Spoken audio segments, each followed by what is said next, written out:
Welcome to 46 MMA, and even though we're not on site yet, we're online. And it's our goal to improve you in every dimensions of your life, not just with mixed martial arts, but also with your diet, with your psychology, with your work-life balance, with your what else, with your business. And this time around, we're gonna work on 15 factors, right? 15 constructs that you could improve, right? That you could use, and most definitely that you could add value so that you could help other people as well. Now, this would come off from skill, psychology, and strategy.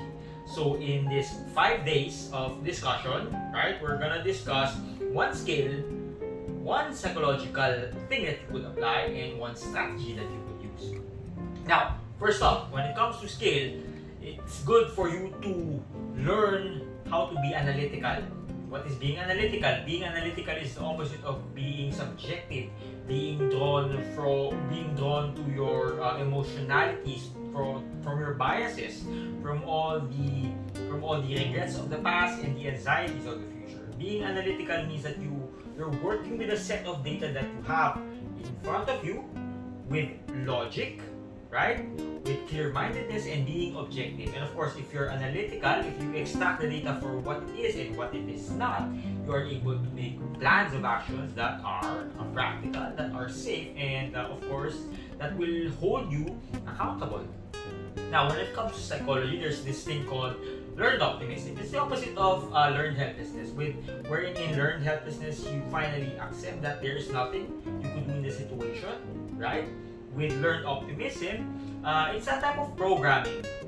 For example, if you know that if you're given a very critical situation, I would say hopeless, a situation that there's no outcome yet. Having learned optimism means that you're trying to extract all the data that you have from the past, wherein you use optimism. Right? It didn't necessarily solve the problem, but with optimism, at the very least, it allowed you to have a better perspective, a better motivation, a better set of actions that's not coming from despair, but is coming from being an optimist. Basically, you're doing the task that you need to do in a happy manner. Learned optimism. And when it comes to strategy, one thing that you should learn is to review last year. 2020, most of us want to forget about 2020, but there's a value in the suffering that we have with 2020. With 2020, we were challenged at a level that we didn't even expect. Now, if we're gonna throw all of that experience, all of that situation, well, the value that we had from that would not be given justice. I call it justice. In your suffering, we all in this suffering, if you could find meaning behind that, right? You change the entire experience. If you put suffering as something that tries to destroy you, you don't really see the value of it trying to construct you. If you review it properly and you change the meaning in the suffering, you see that entire experience was something that was preparing you for 2021. Okay? Day 2, right? For the next set of skills is social media skills. Now, it's not as simple as posting things at Facebook, at Instagram, and having a YouTube channel. Social media skills means knowing the ethics, of course, how to properly communicate with different people that you will encounter online. You would find your trolls, your supporters, and your political analysts, and all those people. Having the right social media skills means you know how to talk to them, not in a different language, but with the same wavelength. It doesn't mean that you're trying to be deceptive or anything, right? You're trying to convey the message in a way that people would restrict less, right?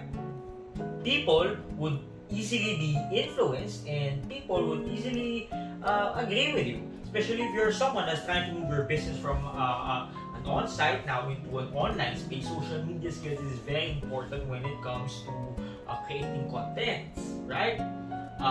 Creating marketing strategies, creating your advertising, creating hype, all those things. If you know all these social media skills, you are ahead of the curve, and your future-proofing yourself for I don't know, I hope not, for another instance that you might be hold to another year of social isolation. But with the right social media skills, you're able to traverse. You're able to traverse in that containment. When it comes to psychology, grit is something that you should know. Now, what is grit? Grit is the ability to appreciate the suffering, right?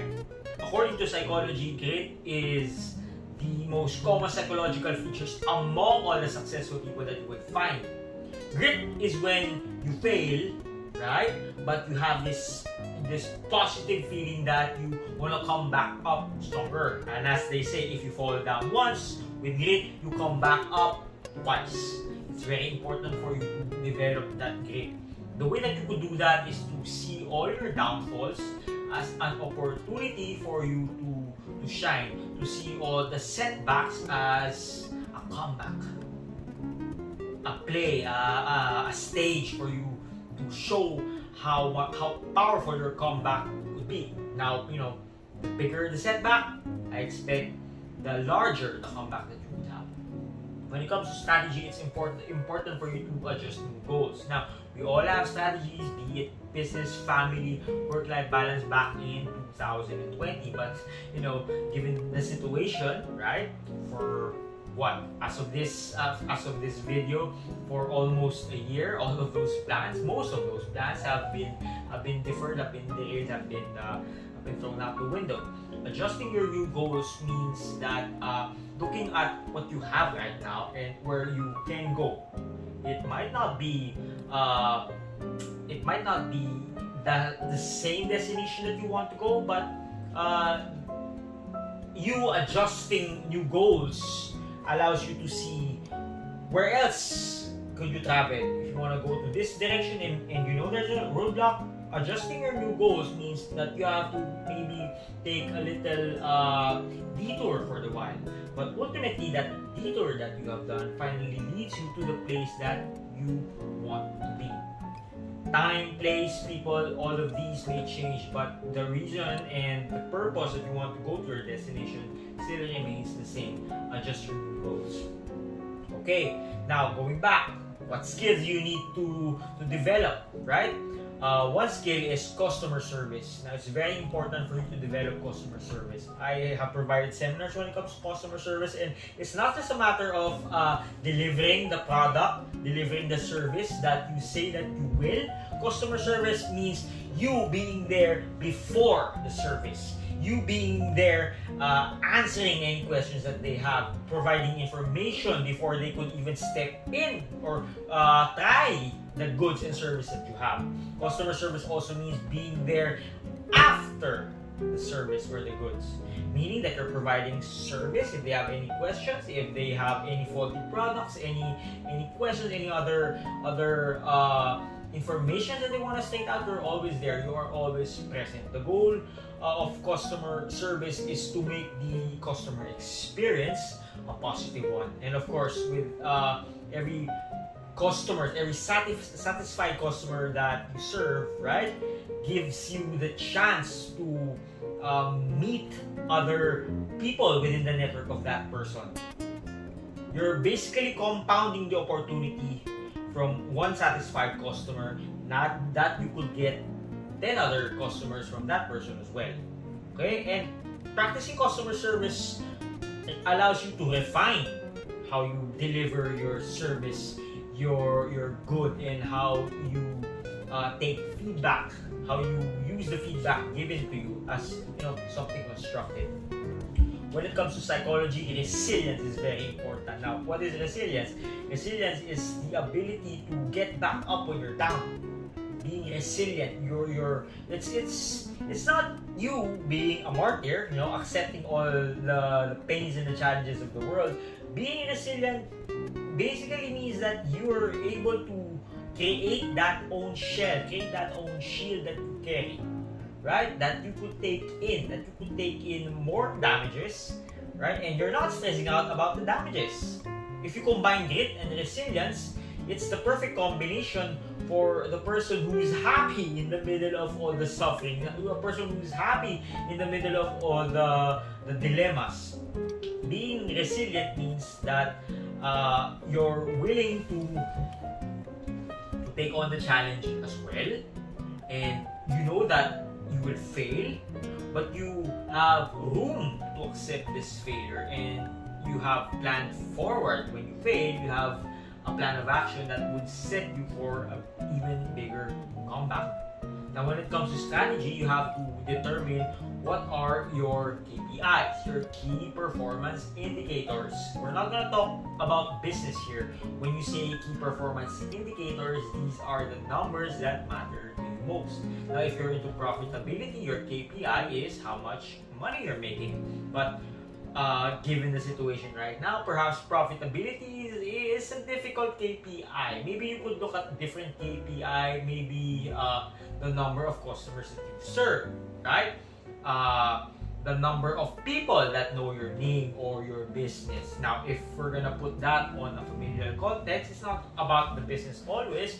The number of happy times that you spend with your family, or this is one is very important, an inventory of skills that you have from one point to another. Of course, the more skills that you develop, right, you're increasing your KPI. And with any KPIs, the goal is to increase. You want to increase things. You want to increase things to see movement, to see progression. In some cases, you want to reduce. If your KPI, for example, is in your lifestyle, you want to reduce your calories, you want to reduce your weight, you want to reduce those pack of cigarettes and all those vices, right? You have to keep track of that, because anything that you could measure, you can plan forward, you could control, and you could take action. What are your KPIs? Now, when it comes to skill, a skill that you should have is to build your presentation portfolio.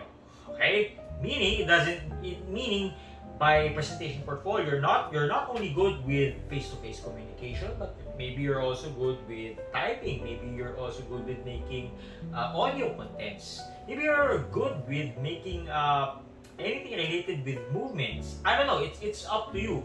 But when you try to present something, right? Be it that you're trying to influence, you're trying to persuade, you're trying to sell, no? Know that it's not just about communicating. It's not just about talking. There are many ways to communicate. It could be the way how you move, right? Non-verbal. Okay?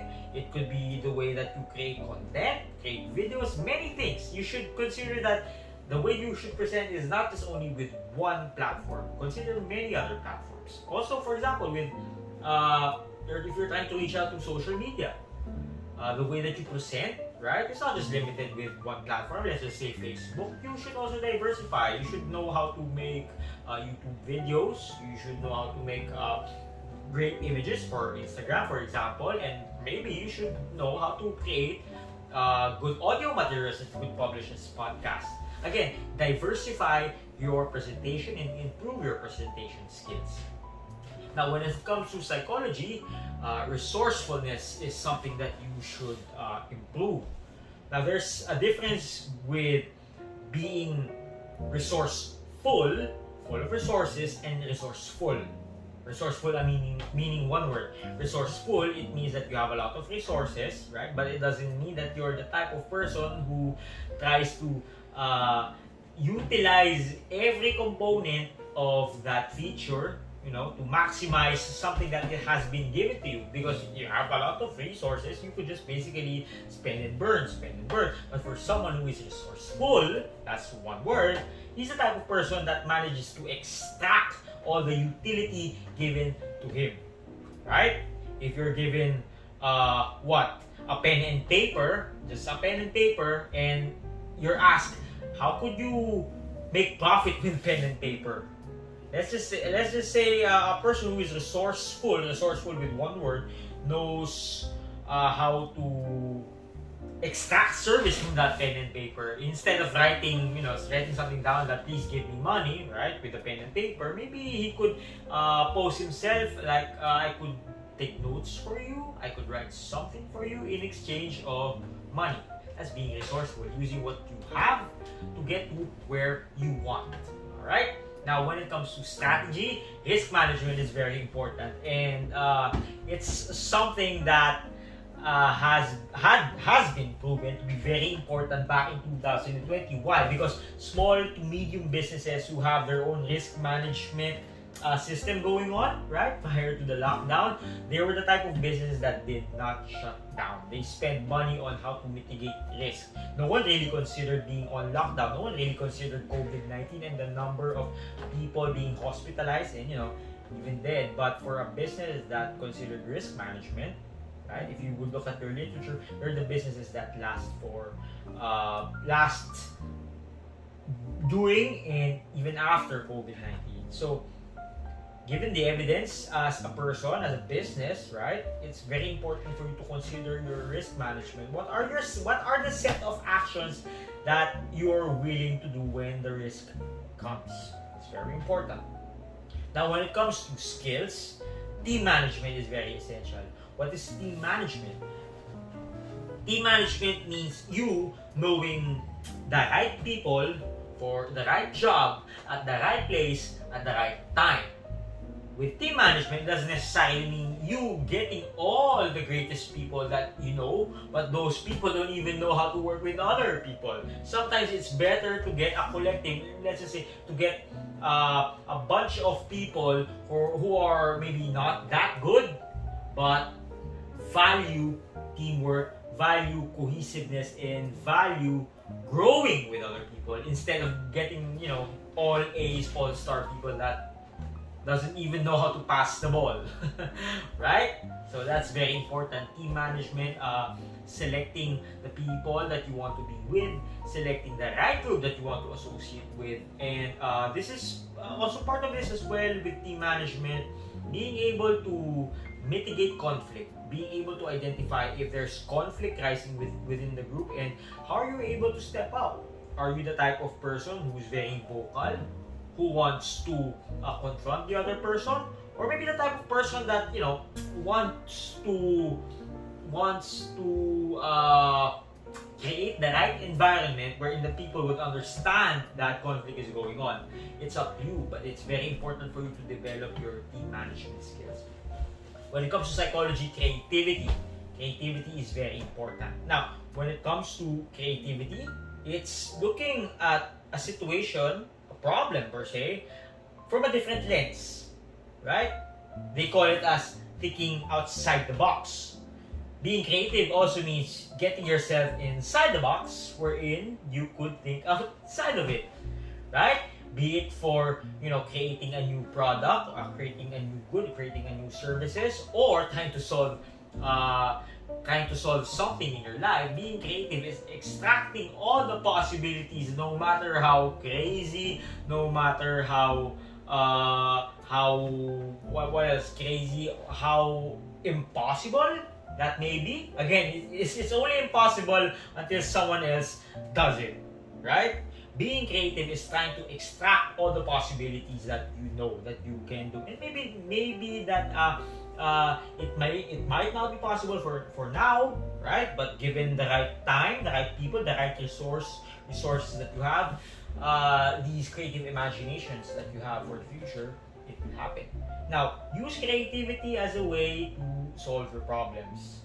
Use creativity as a way to enhance your business and in your life. Never stop, being creative, even if people tell you how foolish that is, because people who are not creative, they're the type of person that puts other people down based on experience. Right, last one strategy is to have your exit strategies. Okay? We don't want to work for a company for almost all of our lives. I'm not saying that you quit your job, but it's very important to have an exit strategy. Why? Because even businesses who have lasted for more than 100 years, during the last year were tested, were shaken, had to close. Right? Having an exit strategy means that you're comfortable even if you lose your work right now. Now, I'm not saying that your exit strategy will just come instantaneously like that. It has to be something that you plan for.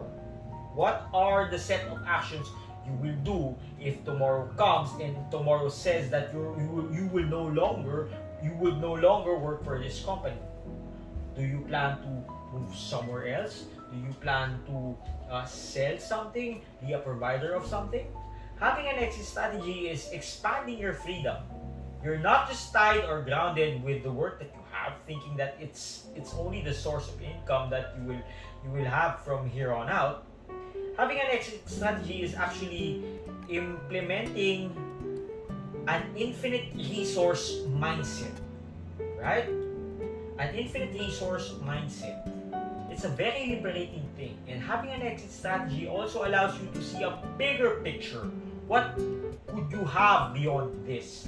Beyond the time, beyond the work. What are your plans, right? What are your plans in the next 2, 5, 10 years? Have an exit strategy. So again, I hope all of these 15 variables, factors, and dimensions that we discussed, right, had given you insight, had given you something to work on. Remember, every day, try to work on a new skill.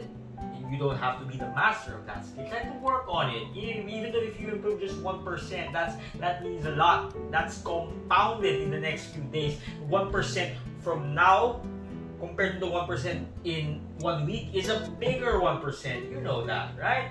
And aside from skills, you should also try to develop a new positive psychology. Right? Pick up on a new positive psychology. And lastly, always have a new strategy. Sometimes you have to challenge old strategies that don't work no more, but that's good. That's good. And when you challenge those strategies, it may not be easy, right? But with the practice that you do, right? Every minute that you spend in practice saves you what? An hour in execution. So that boils down in challenging your old strategies that doesn't work anymore and looking for new ways that will provide you with something else. So again, this is 426 MMA, and we really wish to see you on site again. Keep on developing, keep on challenging yourself, keep on suffering and finding the meaning in your suffering, right? And more importantly, progress never stops.